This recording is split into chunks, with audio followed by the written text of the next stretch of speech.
जय जोहार, मैं हूं तपेश जैन और मोर साथ में है। छत्तीसगढ़ में अगर संगीत की बात करें, लता मंगेशकर जी के प्रति सम्मान की बात करें तो दाऊ रामदास अग्रवाल जी का नाम आता है। उन्होंने उसकी ऐसी समर्पण सेवा है कि उनको याद करते हुए एक हॉल बनाया है, लता मंगेशकर हॉल, जहां पर संगीत के लिए, संगीत के लोगों के लिए बड़ा अच्छा हॉल है, वहां उपयोग कर सकते हैं। साथ में बसंत अग्रवाल भी मेरे साथ में है। दाऊ जी, संगीत के प्रति ये बड़ा प्रेम कैसे आपके मन में जगह की लता मंगेशकर जी के प्रति? किस गाने से आप प्रभावित हुए उनकी और किस?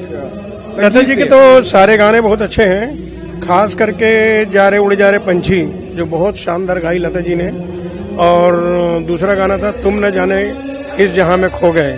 ये गाना ऐसा है जो मेरे दिल को छूता था।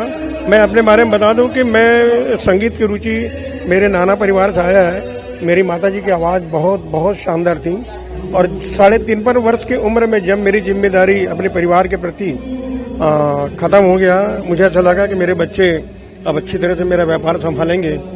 तो फिर उसके बाद में भी सोचा यार अपने लिए भी अब जीना चाहिए। तो लता जी को क्या हो जाता है कि हर कोई मृत्यु के बाद में उसकी जयंती और ये बनाते हैं, लेकिन मैं सोचता था कि जब हमारे सामने में इतनी बड़ी हस्ती लता जी हमारे सामने है तो हम उसके जीते जी उनका कार्यक्रम को करेंगे।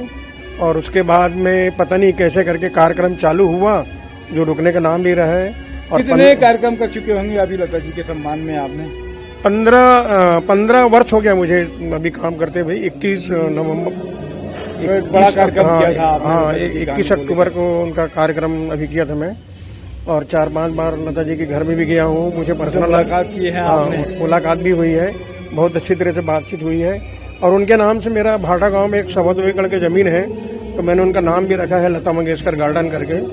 और ये मान के चलता हूँ कि जब तक मेरे अंदर में सांस है तब तक उनका कार्यक्रम करते रहूंगा। न सिर्फ एक मूर्ति भी बनाई है आपने? हाँ, एक मूर्ति भी, मैं बहुत शानदार उनसे मुलाकात हुई थी शुरू में ही, तो मैं बोले लता जी की मूर्ति बनाऊं करके, वो बनाते बनाते मेरा भी मूर्ति बन गया। जी जी। तो वो बहुत अच्छी तरीके से मतलब ऐसा बनाया। मैं सारे एल्बम लेके लता जी के पास में गया, वो इतना खुश हुई कि अब उसको क्या बताएं। लेकिन मैं एक बात और करना चाहूंगा कि मेरी मृत्यु के समय मैं अपने बच्चों को ये बोलता हूं कि अगर मैं कोमा में चला जाऊं तो मुझे लता जी के गीत सुना देना, ताकि इतना प्रेम है, इतना समर्पण है आपका। संगीत की, छत्तीसगढ़ के संगीत के बारे में अगर कहेंगे तो आपका तो इतना अनुभव होगा, क्या कहेंगे कि यहाँ जो बच्चे आ रहे हैं, जो नए गाने आ रहे हैं, गाते हैं, उनके बारे में क्या कहेंगे? जो तो नया गाना तो पता नहीं कब चालू हुआ कब खत्म हो जाता है, मालूम ही नहीं पड़ता है। जो पुराने गाने में रस है और जो कणिप्रीत है पुराने गाने में, और नए गाने में तो मुझे नहीं लगता। 100 के बीच में 1-2 गाना अच्छा हो गया, वो बात अलग है।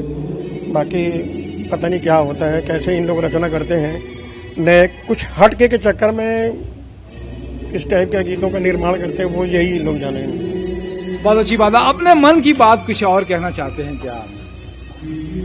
मन की बात यही है कि जो भी बच्चे गाना चाहते हैं, सीखने चाहते हैं, जो वो सबसे पहले मैं समझता हूँ कराओके में ही गाना शुरू करें, न कि हारमोनियम और ये लेके, क्योंकि उसमें बहुत समय लगता है, समय खूब लगता है उसमें, और कराओके में जल्दी पकड़ में आ जाता है, तो उसको करें। और संगीत में सबसे पहली चीज होती है धैर्यता, बहुत पेशेंस से रखना पड़ता है, बहुत ही साधना। संगीत मतलब साधना ही है, साध लेगा तभी आदमी बनेगा। बहुत ही धैर्यता रखना पड़ता है, और धीरे धीरे लय के यूं कर पकड़ के चलो कि उसी के साथ ही, लय के साथ ही चलना है करके, तो निश्चित रूप से अच्छा बनेगा। मैं एक बात और बताना चाहूंगा कि हर की आवाज अच्छी होती है, बस उसको संवारने का और कटिंग करने की जरूरत रहती है। जी जी। बाकी तो सब अच्छा है, बढ़िया है। आपने समय दिया इसके लिए धन्यवाद। मेरे साथ में दिनेश भाई भी हैं, निशा द्विवेदी भी, बसंत दिया भी, धन्यवाद। जय जोहार, जय छत्तीसगढ़।